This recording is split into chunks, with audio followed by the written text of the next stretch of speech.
પ્રસિદ્ધ યાત્રાધામ માધવપુરમાં ગંદકી અને ભરાયેલા ગંદા પાણીને કારણે સ્થાનિકો પરેશાન બન્યા છે. મચ્છરોના વધતા ઉપદ્રવથી મચ્છરજન્ય રોગચાળાનો ભય ઊભો થયો છે. સ્થાનિકોએ તાત્કાલિક સફાઈ, દવાનો છંટકાવ અને કાયમી ઉકેલની માંગ કરી છે. મારું નામ કરશન ગાંગા માવદિયા, માધવપુરનો રહીશ. અનુસૂચિત જાતિ વિસ્તારની અંદર કાયમી માટે આ પાણીનો પ્રશ્ન રહી છે અને ઉપરથી ઇરાદાપૂર્વક આ પાણી કાઢવા માટે એટલે તંત્ર કોઈ ધ્યાન દેતું નથી. વારંવાર અરજી રજૂઆત કરવા છતાં આ પાણીનું જો અહીંયા ગટર થઈ ગઈ, અહીંયા મસર થઈ ગયા અને કાયમી માટેનું આ પાણી બંધ થાય, તાવ અથવા મેલેરિયાની ભય હોય અને મસરનો ત્રાસ હોય એટલે આ બાયુ બહેનોની બધાની અમારી એવી વ્યવસ્થા છે કે આ પાણીનો કાયમી નિરાકરણ આવે એવી તંત્રને અમારી અપીલ છે. અમરેલીના મતીરાળામાં જમકુડી નદીના નવા નીરના વધામણા કાર્યક્રમમાં ગંભીર બેદરકારી સામે આવી છે. ડ્રોન શૂટિંગ માટે બાળકો, મહિલાઓ અને ગ્રામજનોને જોખમી ચેકડેમની પાળ પર ઊભા રાખવામાં આવ્યા હતા. સુરક્ષા નિયમોના ભંગને લઈને સ્થાનિકોમાં રોષ ફેલાયો છે અને કાર્યવાહી કરવાની માંગ ઉઠી છે. રાજકોટ આરટીઓનો એઆઈ આધારિત ડ્રાઇવિંગ ટેસ્ટ ટ્રેક હવે સુવિધા કરતાં વધુ વિવાદમાં આવ્યો છે. ટેકનોલોજી આધારિત ટેસ્ટિંગ સામે અનેક અરજદારો સવાલો ઉઠાવી રહ્યા છે. ખાસ કરીને 4-વ્હીલર ટેસ્ટના પરિણામોએ અરજદારોમાં અસંતોષ ફેલાવ્યો છે. રાજકોટ આરટીઓ કચેરી ખાતે 16 જુલાઈના રોજ એઆઈ આધારિત ટેસ્ટ સુવિધાની કરવામાં આવી છે, ત્યારે તેવા આક્ષેપો થઈ રહ્યા છે કે સુવિધાને બદલે પરેશાની થઈ રહ્યા છે. અરજદારોમાં ક્યાંક ને ક્યાંક રોષ જોવા મળ્યો છે. ત્યારે સત્ય હકીકત શું છે તે આરટીઓ અધિકારી ઇન્દ્રજીત ટાંક છે, તેમની સાથે વાત કરીશું. સાહેબ, ઘણા આક્ષેપો થઈ રહ્યા છે કે ડ્રાઇવિંગ ટેસ્ટમાં ફેલ થઈ રહ્યા છે, શું હકીકત છે? આ બાબતે જણાવવાનું કે પહેલાં જે રિઝલ્ટ હતું 4-વ્હીલરમાં આપણું 40 થી 45 ટકા હતું, જ્યારે 2-વ્હીલરની અંદર 70 થી 80% દેખાય. તો હાલ રિઝલ્ટ પરથી જણાવવામાં આવે તો 4-વ્હીલરમાં રિઝલ્ટ ઘટેલું છે. હાલ 15 થી 20% રહે છે, but 2-વ્હીલરમાં કોઈ ફેરફાર થયેલ નથી. ડાયમેન્શનથી વાત કરવામાં આવે તો કે જૂનો ટ્રેક હતો ત્યાં ડાયમેન્શન નાના હતા, જ્યારે આ ટ્રેકમાં ડાયમેન્શન પણ ખૂબ મોટા છે. આપણે પાર્કિંગ જોઈ શકો તો તે જૂના કરતાં પણ કોઈ મોટા છે. એટલે હાલ અરજદાર દ્વારા પૂરેપૂરો વિડીયો જોવામાં આવતો નથી, તથા જે સિગ્નલને જો છે નવું તો આ છો કે આ સિગ્નલ છે, આ તમે જોઈ શકો છો કે ઘણી જગ્યાએ આ સિગ્નલ છે 4-વ્હીલરમાં 2-વ્હીલરમાં તે તમામ સિગ્નલોનું પાલન કરવામાં આવ્યું છે. એટલે અરજદાર દ્વારા કેટલી વાર રેડ લાઇટ હોય તો પણ જમ્પ કરવામાં આવે છે, એટલે સિસ્ટમ ઓટોમેટિક ફેલ કરી દેતી હોય છે. પરંતુ આ ટ્રેન રીતે જણાવવા છે પાસ કરીને રિઝલ્ટ ત્યાં ઉપરના જે કેમેરા રહ્યા છે એ એનાલિટિક કરી અને પાસ કરીને રિઝલ્ટ આપતા હોય. અરજદારો જે ટેસ્ટ ડ્રાઈવ આપવા હોય તે પર એને વિડીયો બતાવવા એ ટેસ્ટમાં પ્રોબ્લેમ છે, શું હકીકત છે? એ ટ્રેકમાં કોઈ પ્રોબ્લેમ નથી, પણ અરજદાર દ્વારા ઘણીવાર નાની ભૂલો કરવામાં આવતી હોય છે. કે હાલ આપણને જણાવવામાં આવે કે આ જે અરજદાર છે તેમાં તમારે વ્હીકલ પાર્ક થવા માટે ગાડી 2-3 સેકન્ડ ઊભી રાખવાની હોય છે, જ્યારે અરજદાર ઊભી ન રાખતા આગળ પાછળ કરી રાખતો હોય છે, જેથી પાર્ક દેખાડતું નથી હોતું. એટલે આ વિડીયો જુએ તો આ બધી નાની છે તે સમજ એમને આવતી હોય છે. તથા સિગ્નલની વાત કરવામાં આવે તો સિગ્નલ પહેલાં રેડ હોય છે, પછી યલો હોય છે અને ગ્રીન થાય ત્યારે ગાડી જવા દેવાની હોય છે. પરંતુ અહીંયા લોકો રેડ અને એમાં જ સિગ્નલ જમ્પ કરી દેતા હોય છે, જેથી લોકો ફેલ થતા હોય છે. ખાસ તો આ જૂનો ટ્રેક હતો ને ત્યારબાદ આ એઆઈ ટ્રેક છે, બંનેમાં શું ફેરફાર છે? ફેરફારની વાત કરવામાં આવે તો પહેલાં જે હતા એ સેન્સર બેઝ હતું, હાલ કોઈ પણ સેન્સર નથી અને એઆઈ બેઝ છે. એટલે કે આ જે ઉપર કેમેરા લાગેલા છે એ એનાલિટિકલ એનું મીન્સ કે એનાલિટિકલ ટેસ્ટના આધારે એ પાસ ફેલ કરતું હોય છે. સાહેબ, કેટલી અરજીઓ અત્યારે પેન્ડિંગ પડી છે ને આ કેટલું એઆઈ ટ્રેકમાં કેટલી ઝડપથી કામગીરી થઈ રહી છે? અરજીઓ એટલે હાલ નવો ટેસ્ટ ટ્રેક ચાલુ થયો, એટલે પહેલાં તો આપણે 700 થી 800 ટેસ્ટ લેતા હતા જૂના ટ્રેકમાં. હાલ આપણે 400 થી 500 ટેસ્ટ સુધી અપોઇન્ટમેન્ટ રાખેલી છે અને ધીમે કરી અને જે જૂનો ટ્રેક છે તે પણ એઆઈ બનવા જઈ રહ્યો છે. એટલે બંને ટ્રેક ચાલુ થઈ જશે એટલે આ બધી અરજીઓનો નિકાલ થઈ જશે. બોટાદ જિલ્લામાં ટૂંક સમયમાં 50 બેડની આધુનિક આયુર્વેદિક હોસ્પિટલનું નિર્માણ થશે. રાજ્ય સરકારે ₹15.43 કરોડના ખર્ચે હોસ્પિટલ બનાવવા મંજૂરી આપી છે. આ હોસ્પિટલથી બોટાદ સહિત આસપાસના ગ્રામ્ય વિસ્તારોને ગુણવત્તાસભર આયુર્વેદિક સારવાર મળશે. આજે બોટાદ જિલ્લાની જનતા માટે ખુશીના સમાચાર છે. આપણે વર્ષો જૂની એક જે માંગ હતી બોટાદમાં આયુર્વેદિક હોસ્પિટલ બનાવવાની રાજ્ય સરકાર દ્વારા એ પૂર્ણ કરવામાં આવી છે. આપણે બોટાદ શહેરની અંદર સિટી સર્વે નંબર 989 પૈકી એક એની અંદર આપણે 7,000 ચોરસ મીટર જમીન આપણને ફાળવી દેવામાં આવી છે અને રાજ્ય સરકાર તરફથી આપણને અંદાજે 15.43 કરોડના ખર્ચે બજેટ પણ ફાળવી દેવામાં આવ્યું છે અને આ હોસ્પિટલ જે છે એ 50 બેડથી પણ વધારે આયુર્વેદિક હોસ્પિટલ આપણને મંજૂર કરવામાં આવી છે. એટલે આવનાર સમયની અંદર આપણે એસપી કચેરીની પાછળનો જે સર્વે નંબર છે સિટી સર્વે, ત્યાં આપણે 50 બેડ કરતાં વધારે આયુર્વેદિક હોસ્પિટલ બનાવવા જઈ રહ્યા છીએ.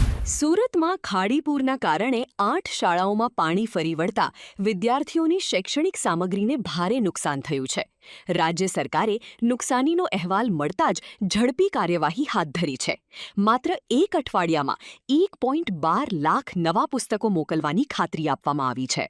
આમ તો જોવા જઈએ તો 8-10 જેટલી શાળાઓમાં ખાડીપૂરની અસર થઈ છે અને એ ખાડીપૂરના અસરને લીધે ધારો કે મીઠી ખાડી હોય, નાગસેનનગર હોય, પાંડેસરા હોય, એ વિસ્તારોમાં બાળકોના ઘરમાં પાણી ભરાવાથી બાળકોના પાઠ્યપુસ્તકો હોય, યુનિફોર્મ હોય, શૈક્ષણિક કીટ હોય, સ્કૂલ બેગ હોય, આ બધું પલળી ગયું છે કે આ રેલના પાણીમાં ટનાઈ ગયું છે.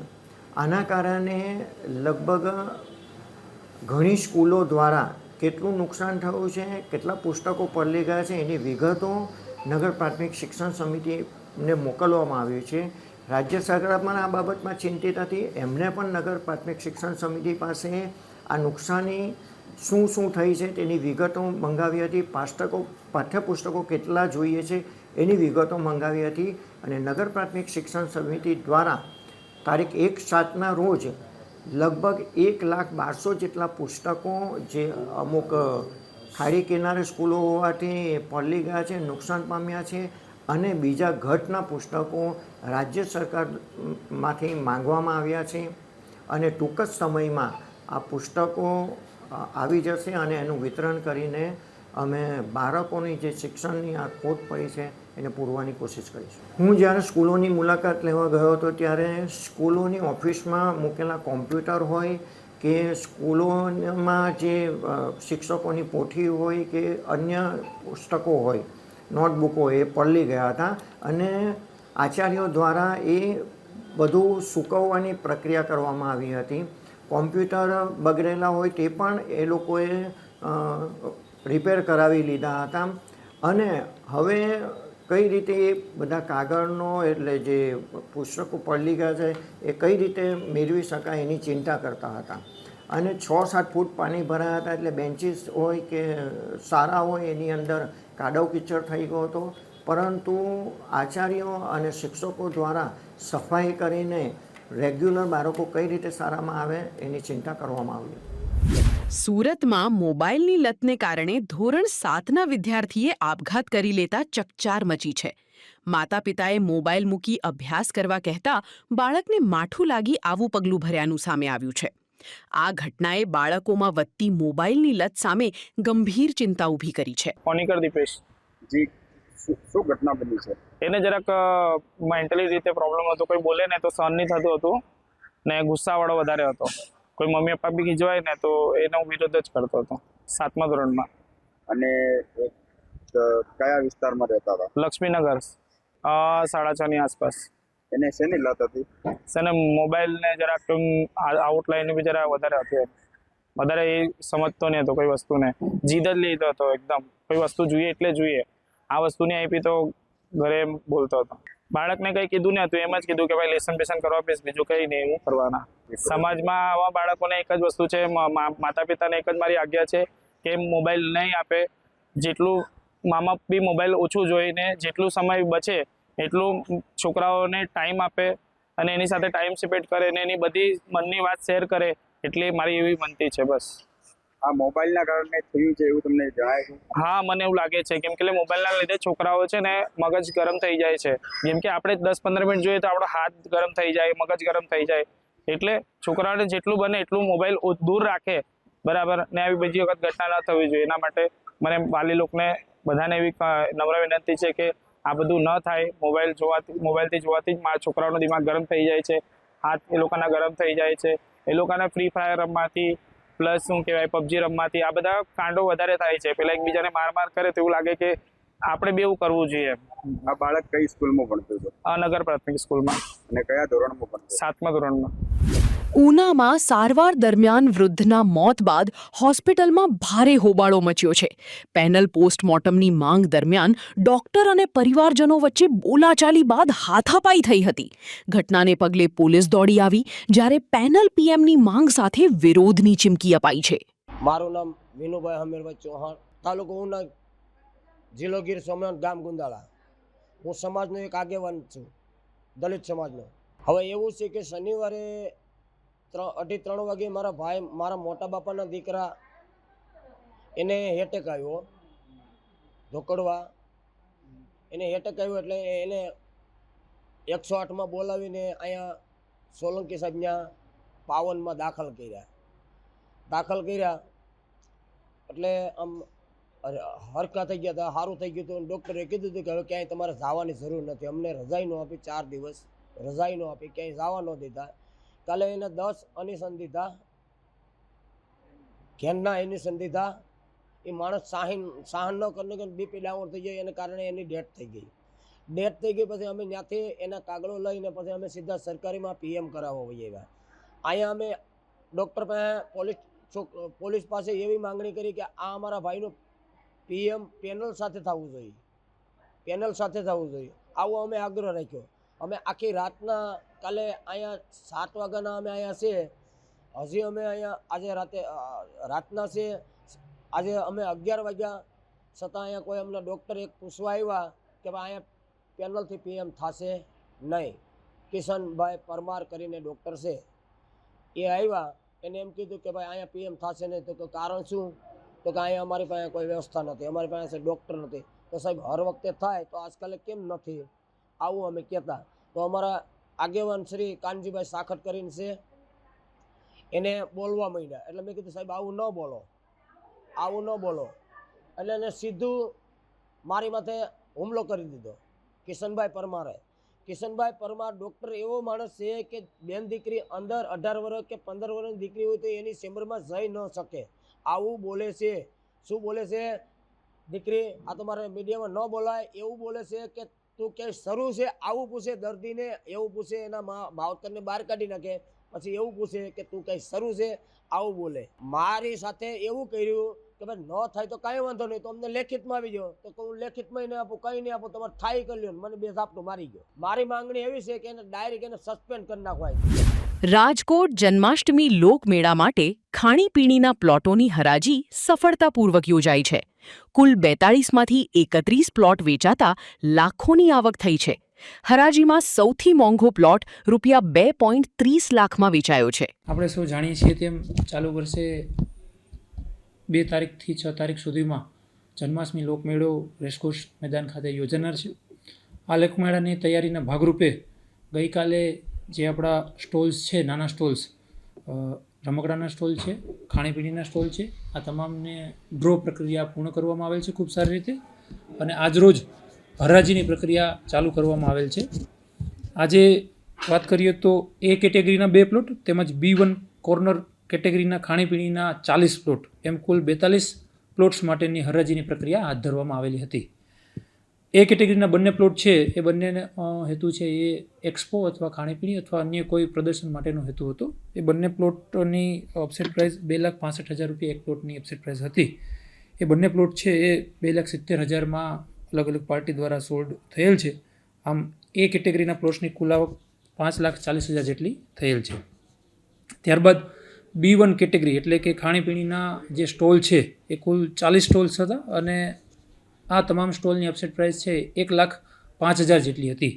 આજે ખૂબ સારા સ્પર્ધાત્મક વાતાવરણમાં આ સ્ટોલ્સની હરાજીની પ્રક્રિયા થયેલ છે અને આ 40 સ્ટોલ્સ પૈકી કુલ 29 પ્લોટ્સ છે એ સોલ્ડ થયેલ છે. આ 29 પ્લોટ થકી કુલ 48 લાખ જેટલી આવક છે એ લોકમેળા સમિતિને થયેલ છે. સૌથી વધુ વાત કરીએ તો પ્લોટ નંબર 29 છે એ 2,30,000માં ઉચ્ચ કિંમતે ગયેલ છે અને અત્યાર સુધીમાં સૌથી વધુ હાઈએસ્ટ પ્રાઇઝ જો આ સ્ટોલની ઉત્પન્ન થયેલી હોય તો આ પ્લોટની સૌપ્રથમ વખત આટલો હાઈએસ્ટ પ્રાઇઝમાં આ પ્લોટ ગયેલ છે. જી, હરાજી પ્રક્રિયા ખૂબ સારી રીતે થાય, સ્પર્ધાત્મક વાતાવરણમાં થાય અને પારદર્શક થાય એ માટે થઈને અગાઉથી જ આપણે ફોર્મ્સ ભરવાની શરૂઆત કરેલી હતી અને નિયત દિવસો એના તૈયાર કરેલા હતા. ત્યારબાદ જે પણ ફોર્મ્સ આવી ગયેલા હતા એ તમામને હરાજીની પ્રક્રિયા માટે ડિપોઝિટ ભરી અને આજે બોલાવવામાં આવ્યા હતા. તમામ મિત્રો છે એમને આપણે ટોકન ઇસ્યુ કરવામાં આવેલા હતા અને સંપૂર્ણ પ્રક્રિયા છે એ તમામ આજે હરાજીમાં ભાગ લેનાર વ્યક્તિઓ છે એમની હાજરીમાં અને વિડીયોગ્રાફી સાથે આપણે ખૂબ સારી રીતે આ પ્રક્રિયા આજે પૂર્ણ કરેલ છે. આજે વાત કરીએ તો આપણે કુલ 40 જેટલા સ્ટોલ છે B1 કેટેગરીના જેની હરાજી હતી એની 40 પ્લોટની સામે કુલ 44 જેટલા વ્યક્તિઓએ અલગ અલગ ફોર્મ્સ ભરેલા હતા, જેથી અંદાજિત 44 જેટલા વેપારીઓએ આ હરાજીમાં ભાગ લીધેલો હતો. ગયા વર્ષની સરખામણીએ વાત કરીએ તો આપણને હજુ અમારા 11 જેટલા સ્ટોલ છે એ નજીકના ભવિષ્યમાં અમે અપસેટ પ્રાઇસ છે એ પ્રાઇઝમાં આપી દઈશું. પણ વાત કરીએ તો અંદાજિત 14 લાખ જેટલો હાલની સ્થિતિએ ગત વર્ષના કુલ આવકની B1 કેટેગરીની વાત કરીએ તો હાલની સ્થિતિએ જ 14 લાખ જેટલો વધારો છે એ આમાં થયેલ છે. જે 11 પ્લોટ છે એમની હરાજી આજે કોઈએ ભાગ નથી લીધેલો. એમના બાબતે વેપારી તરફથી પણ અમને ક્વેરી મળેલ છે, પરંતુ અપસેટ પ્રાઇસથી નીચા એમનું બોલી હોવાના કારણે આજે પ્લોટ્સ આપવામાં નથી આવેલા. પરંતુ અપસેટ પ્રાઇસથી જો કોઈ વેપારીઓ છે આ લેવા માગતા હશે તો એમને પ્લોટ સોલ્વ કરવામાં આવશે. સાબરકાંઠામાં ચાંદીપુરા વાયરસનો કહેર યથાવત રહેતા આરોગ્ય તંત્ર એલર્ટ બન્યું છે. હિંમતનગર GMES હોસ્પિટલમાં અત્યાર સુધી 23 બાળકો દાખલ થયા, જેમાં 15ના મોત થયા છે. રોગચાળો અટકાવવા ડસ્ટિંગ સ્પ્રેડિંગ સાથે સેન્ડ ફ્લાયના સેમ્પલ તપાસ માટે મોકલાયા છે. સાબરકાંઠા જિલ્લામાં અત્યારે જોઈએ તો GMES મેડિકલ કોલેજમાં અત્યાર સુધી 23 શંકાસ્પદ કેસો નોંધાવેલા હતા. આ 23માંથી 15 કેસોના ડેથ થયેલા છે. 6 કેસ એવા છે કે જે અત્યારે હાલ એડમિટ છે અને 2 કેસ ડિસ્ચાર્જ થયા છે.